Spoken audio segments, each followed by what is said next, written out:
Chapter 5. Denizens of the wood. The ground fell away from the edge of the thicket at a steep grade, creating a kind of promontory over a small meadow amidst the trees. In the middle of the clearing was a gathering of roughly a dozen figures, collected around the remnants of what appeared to be a campfire.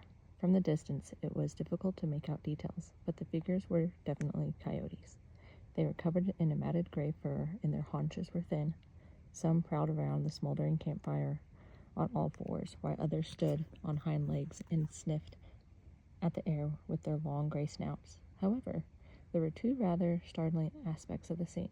One, they all seemed to be wearing matching red uniforms with tall, plumed helmets on their heads. And two, they were definitely talking to one another in English.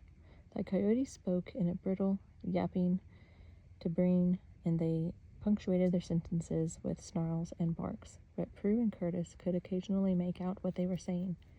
"You're pathetic," shouted one of the larger coyotes, baring his yellow teeth at one of his smaller compatriots. I requested a simple fire, and you idiots can't get a single ember alight.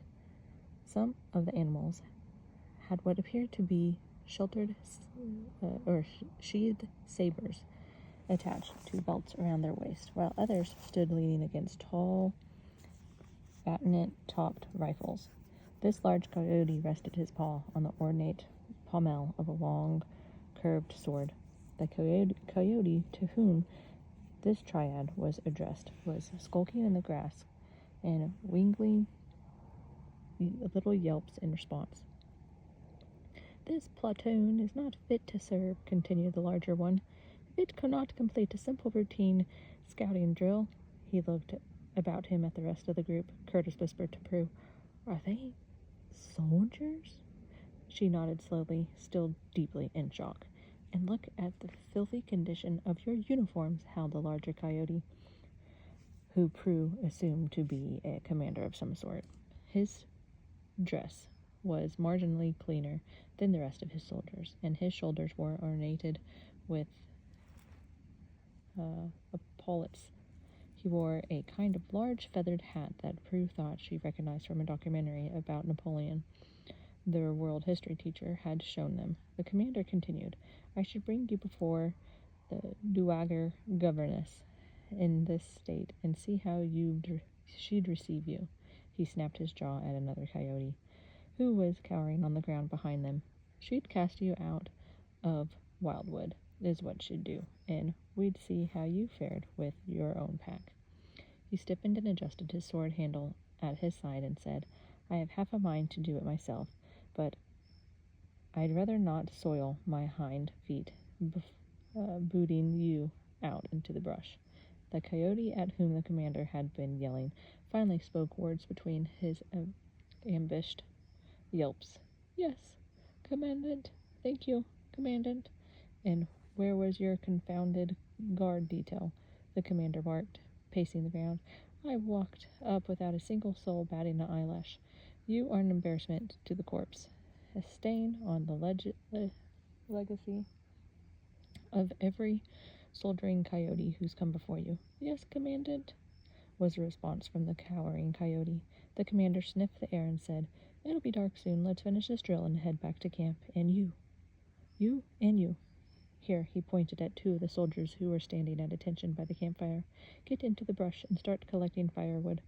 I'll get this fire started if I have to throw one of you into the pit for kindling."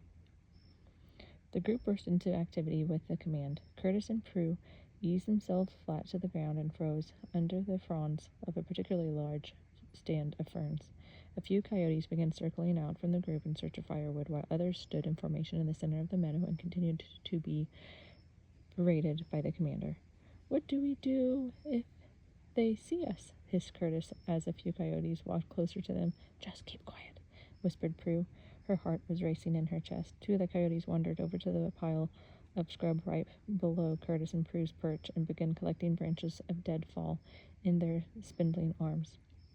They were snapping at each other while they worked, and Prue held her breath as she listened to their canine bickering. "It's your fault we're in this mess, Dimitri," said one coyote to the other. "My usual detail is never this incompetent. It's embarrassing." The other, bent down among the branches, said, "Oh, shut up, Vald. You were the one who insisted everyone mark the territory everywhere. Never seen so much pee in one place. No wonder the stupid fire wouldn't start." Valid waved a birch branch in Dimitri's face, his eyes wide in anger. "That's that. The blasted protocol. Check your field manual, or can you even read?" Dimitri dropped his load of firewood and bared his teeth. The coyotes were close enough now that Prue could see his lips snarl back to reveal a frightful set of chipped yellow teeth emerging from his bright red gums. "I'll show you protocol," shouted Dimitri. They both stood silent for a moment until Valid spoke up. "What is that supposed to mean?" said Valid. Dimitri barked sharply and leapt into at his compatriot's throat, his teeth flashing. Through the mossy ground cover, Curtis crept his hand along until it met Prue's, and he squeezed her fingers. She squeezed back, not daring to take her eyes off the battling coyotes. The two soldiers had fallen to the ground and were thrashing about in a desperate whirl of motion. Their jaws locked onto each other's throats. Their pained and angered yips caught the immediate attention of the rest of the platoon, and the commander roared as he ran over to the triangle of the two soldiers. He had drawn his saber from its sheath, and when he arrived at the worrying coyotes, he grabbed the first one he could get his hands on, Valid, and yanked him from the scrum, his blade edge at Val's throat. "I'll have your heads on tree branches," swore the commandant. "I'll see you strung limb from limb, so help me God." He threw his captive to the ground and swiveled, swinging his sword point so that it was a mere hair breadth from Dimitri's muzzle. He spoke more slowly. "And you raggedy snot, snouted, pathetic excuse for a coyote. I'm prepared to end this right here, right now." Dimitri whimpered at the point of the blade, and the commander brought his sword up to swinging height. From above, Curtis gaped, and Prue buried her head in her hands to avoid witnessing a gruesome scene to come. Suddenly, a breeze picked up and whispered down through the trees, traveling over Prue and Curtis's bodies from their feet to their neck, out over the promontory and down into the meadow below. The violent scene playing out below them froze into stillness as each of the coyotes' ears flinched and their snouts sniffed in the air. The commander huffed, his saber motionless above his head in mid-swing. Dimitri, his sentence temporarily commuted, let out a rush of breath and looked around him. Prue lifted her head from her hands slowly. The commandant lifted his nose and took a deep, lingering inhalation. "Humans!" the commandant shouted, breaking the silence and swinging his sword to point at the stand of ferns above them. "In the trees!"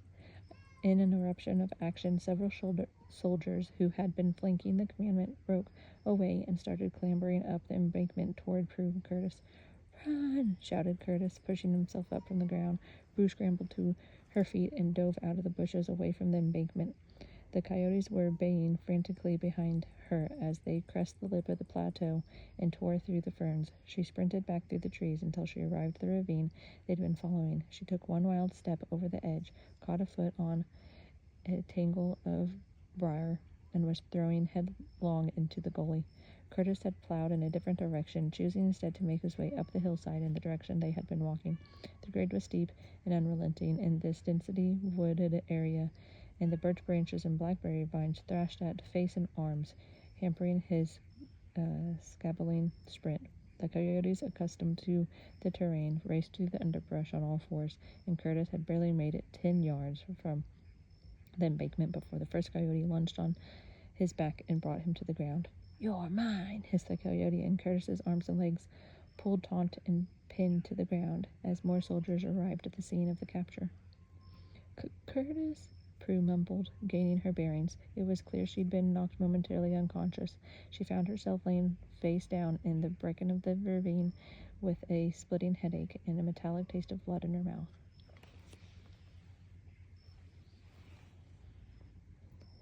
She heard a distant howling and was jolted into her present circumstance. Staying close to the ground, she dragged herself through the underbrush and peeked over the lip of the ravine. Apparently, the soldiers had not seen her head first vault into the gully and had chosen to take down Curtis instead. From her vantage, she could see the soldiers hauling Curtis to his feet. She watched the commandant slowly approach, grab Curtis by the scruff of his coat, and shove his muzzle into either side of Curtis's throat, sniffing. She could see the fear in Curtis's eyes. He was surrounded by a group of coyotes, grunts, who were skulking around his feet on all fours. Whining and snapping, the commandant barked a series of orders, and their captive was bound by rope and thrown over the back of one of the larger coyotes, and the party disappeared into the woods. Prue fought the urge to cry. She could feel the sobs coming from the pit of her stomach, and her eyes started to swell with tears. Her fingers clenched around a tusk of grass and squeezed as she willed her mind to quiet. She felt with her tongue the spot of her lip where there was a small bulb of blood and licked it clean. The air was still, and the light was flat as the early afternoon sun began to dim. She thought about the note she'd left for her parents that morning. Back later, it had said, desperate the gravity of the situation, she couldn't help but stifle a laugh. She pulled herself up from the ground and sat on the edge of the ravine, dusting the stain of dirt from the knees of her jeans. A squirrel popped its head from behind a rotted tree stump and looked at her quizzically. "What do you want, squirrel?" she jeered. She laughed at herself and said, "I suppose I should watch what I say. You probably talk too, don't you?" The squirrel said nothing. "Great, that's actually a bit of a relief," she said, propping her chin in her hand, "though you might just be the quiet type." She scanned her surroundings and then looked back at the squirrel, which had cocked its head to the side, studying her. "So what do I do now?" asked Prue. "My brother was kidnapped by birds. My friend was captured by coyotes." She snapped her fingers. "And I nearly forgot. My bike is broken." Sounds like a country song, if country songs were really, really weird. The squirrel suddenly straightened and froze, its ears twitching. Beneath the hush of a breeze in the tree branches came an unexpected sound, a putter of a car engine. As it grew louder, the squirrel dove from its perch and disappeared. Prue jumped up and started running towards the sound, fighting her way through the fallen tree branches and brush. "Stop!" she shouted at the sound. Seemed to grow louder. The woods were particularly dense here, and the hillside steep, and Prue's run became more of a desperate stagger as she tried to reach the sound. A hedgerow of blackberry brambles bloomed in front of her, and she dove into them, feeling the thorns tear at her coat and hair. Her eyes closed, she fought through the bushes, flailing at the stinging branches until suddenly she was released from the clutches and she fell forward onto the first level. Empty ground she'd seen since entering the woods. She looked up to find she had fallen into what appeared to be a road, and quickly approaching along this road was what appeared to be a van. Prue leapt at it and waved her arms frantically, and the driver slammed on the brakes. The vehicle's tires skidding in the dirt of the road. It was a bright red cargo van, and it looked like it had seen better days. It was of an indeterminate age, though the amount of rust and scraped paint on the side suggested it had seen its fair share of punishment.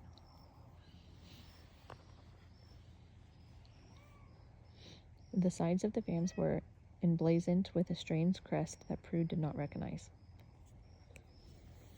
As she stared in disbelief at this mysterious vehicle, she heard the distinctive click of a shotgun being cocked. She looked to see the driver's side window being hastily rolled down, and a grizzled, balding head emerged, eyes squinting down the sight of a massive, double-barreled rifle that looked to be a Civil War vintage.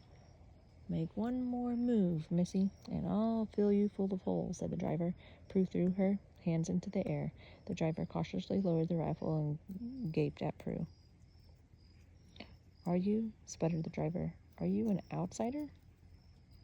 Prue wasn't quite sure how to respond. The question was bizarre. She stared blankly for a moment before hazarding a response. "I live in St. John's in Portland." The shotgun was now lowered in a much less threatening angle, and Prue's pounding blood relaxed in her chest.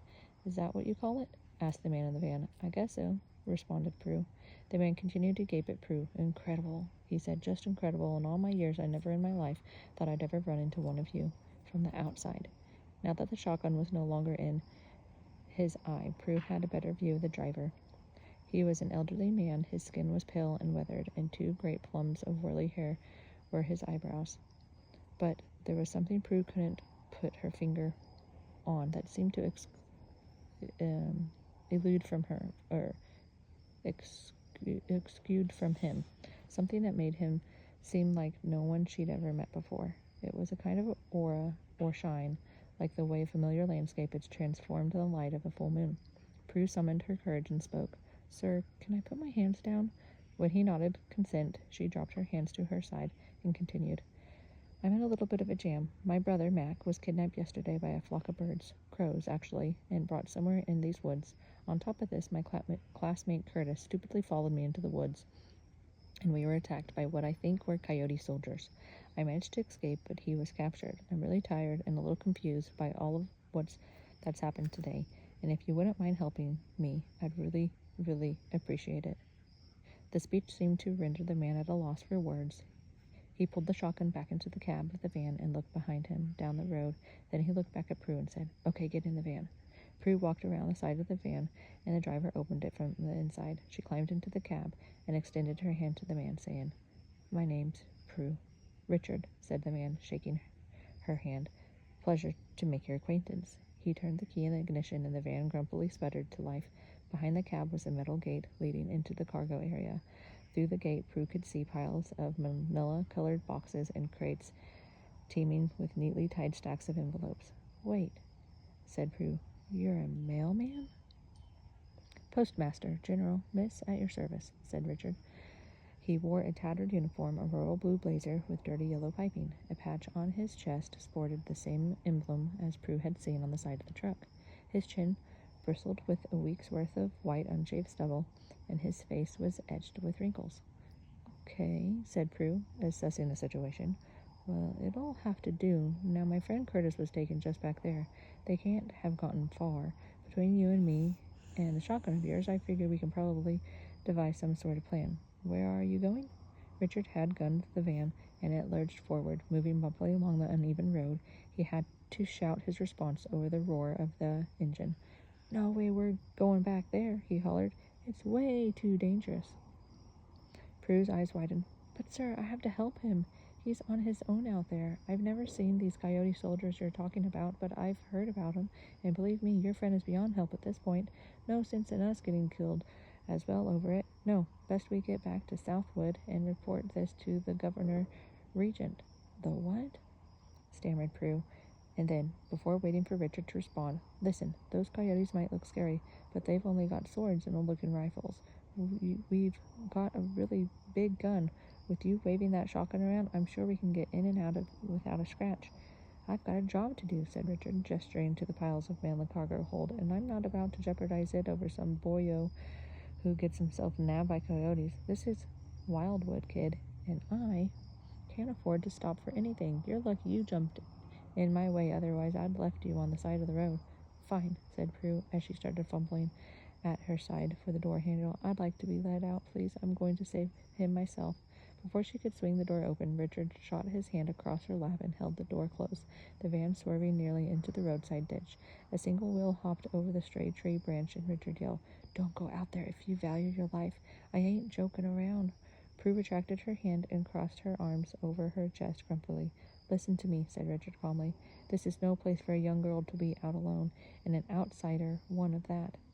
Those animals will catch your scent from a mile away. I don't know how you got this far on your own, but I can tell you, your luck wouldn't likely last much longer. If the coyotes didn't get you, the bandits who camp in these parts would. And the cab of this van is the safest place you could be right now. I've got to take you straight to the Governor Regent. It's protocol. Who is Governor Regent? Asked Prue. And why does everyone keep calling this place Wildwood? I heard the coyotes say that too. Richard pulled a half-chewed cigar from the ashtray and put it in between his teeth, leaning out the window to spit a few flecks of tobacco onto the road. The Governor Regent, he said, talking around the stodgy in his mouth, is the leader of the Southwood. His name is Lars Civic. He suddenly lowered his voice, though between you and me, he's got enough snakes around him hissing advice into his ears to populate a sultan's stallion. He glanced at Prue. Figurative snakes, that is. Bureaucrats. And the like. Wildwood, Richard continued, is the uncivilized country. Using the dashboard as a map, he traced his finger along the vinyl.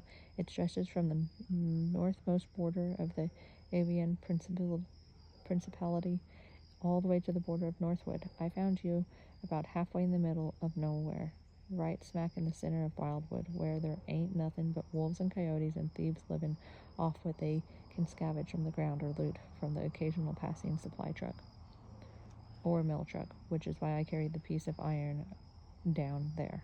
He pointed at the shotgun. Being the Postmaster General, it's my job to deliver mail and supplies and whatnot from the folks in Southwood to the country folk in Northwood, and vice versa. And I do that by driving this blasted road. It's called the Long Road, which is a no-brainer of a name, back and forth between two places, braving this madness and putting my life and limb at great risk every week. And I tell you one thing, Portland, Prue, being a state employee is not a pathway to wealth and riches. You can just call me Prue, was all she could think to say. She was dumbstruck by Richard's monologue. She had so many questions whirling around her head, begging to be asked. She was barely able to sort them out. So there are other people living here? In the woods where I come from, this place is called Impossible Wilderness. This made Richard laugh so hard his cigar flew out of his mouth, and he had to fumble around at his feet to find it again. Impossible Wilderness? Oh boy. Would that it were, I might have a little more time at home. Nah, I don't know who told you that, but you outside folk have got it all wrong. Of course, you're the first of your kind I've ever seen here, so it stands to reason that no one ever made an effort to find out about the wood, wild north or south. He looked at Prue and smiled. Seems like you just might be our first pioneer. Portland, Prue. End of chapter 5.